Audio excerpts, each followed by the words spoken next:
Isn't that blue room upstairs already dressed and ready for that? We got the wood laid out. Putting that lift back in the same position.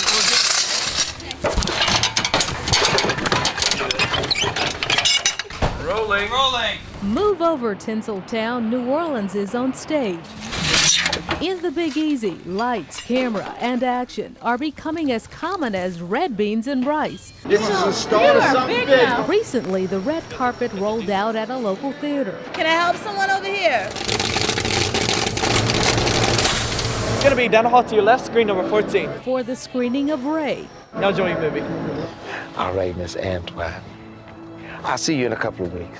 A year and a half ago, the story of music legend Ray Charles's life was filmed on location here. It was the start of something huge. I'm at the Crystal White Hotel. Hello. We opened the door with Ray, and now there are film after film after film coming to New Orleans and to Louisiana. I'm thrilled. It's time for the main attraction. Cameras have rolled on almost 36 movies in Louisiana over the past 24 months. That is like mind-boggling. We went from almost 0 to 250 million in 2 years. Movie making and money go hand in hand.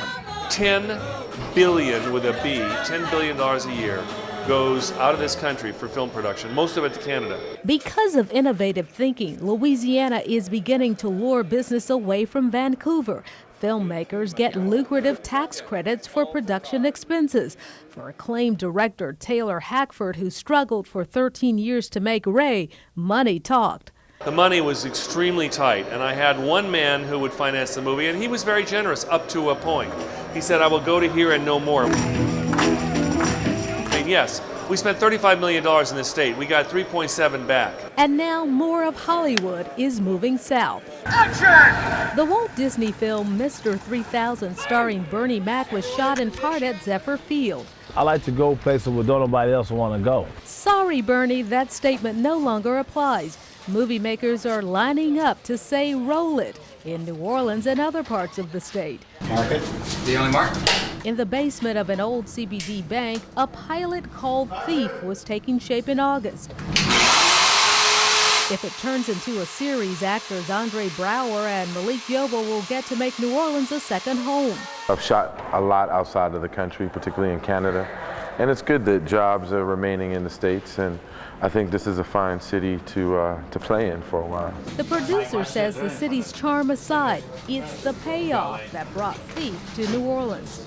The creative side of television would always want to go someplace new, someplace different, and be able to shoot something that's exciting for us, but you have to make it financially possible. A big part of the tax breaks involve producers putting locals to work. These are our set builders and set painters building sets for all the King's men. 5 years ago, they were starving. 2 to 3 shows a year sometimes, if we were lucky. Now we have 5 going on at one time with 5 more ready to go. Phil Locicero of the International Alliance of Theatrical and Stage Employees now gets calls from envious colleagues in other parts of the country. We could probably use 300 more qualified technicians. We're an international competitor. And there lies the next hurdle for Hollywood South. You know, it's not the camera. You can rent the camera someplace. It's the people who clean the camera, know the camera, focus the camera. Right now, New Orleans only has enough trained workers to make up 2 complete film crews. If we're really going to give Canada a run for her money, that has to change, and fast. If you develop a really professional group of people that can work on film and know what they're doing, Hollywood will come. The shortage of skilled film crews is why the state is working to fast-track training. We're competing with Canada, we're competing with New Zealand, we're competing with Great Britain, and so our standards have to be that high. Lieutenant Governor Mitch Landrieu says in just 2 weeks, Hollywood insiders will be in New Orleans for a summit that will address workforce concerns. So that we can take advantage of the momentum that we have and so that we don't lose it. We're talking about a sound stage that rivals what's happening in California. Big dreams that seem more possible than ever. Louisiana's learning that it can be the Hollywood of the South. It's only going to get better if we keep up, but we have some challenges. It's okay. It's going to be on the way. You know what they say, we got a little bit more work to do. Judging by what's happened so far,